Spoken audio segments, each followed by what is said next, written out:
Vážení priatelia, vzhľadom k tomu, že do dnešného dňa nemám na stole výpoveď pani Romany Tabak, keďže sa tak zastrájala, že ako náhle nastúpi na post ministra cestovného ruchu a športu Rudolf Huliak, že tú výpoveď okamžite doručí, tak som sa začal zaujímať o to, že aké tie zmluvy pani Romana Tabak na ministerstve cestovného ruchu športu mala a akú náplň práce, respektíve pre toto ministerstvo vykonávala.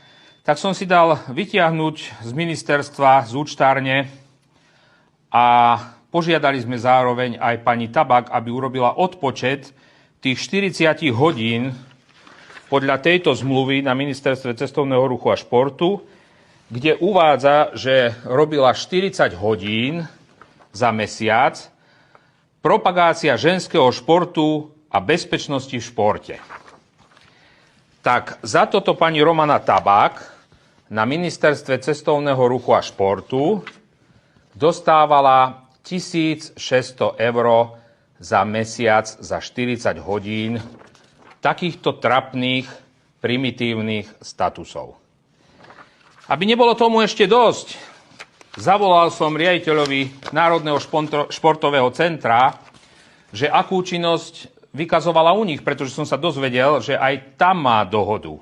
Za 1200 eur mesačne podotýkam. Tam som nedostal uspokojivú odpoveď, pretože skrátka mi bolo naznačené, že tam nerobí vôbec nič.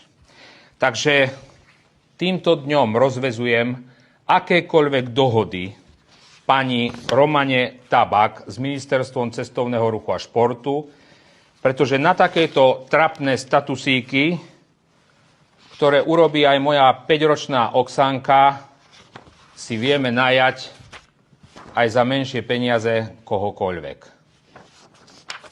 A takisto končí jej zmluva aj v Národnom športovom centre.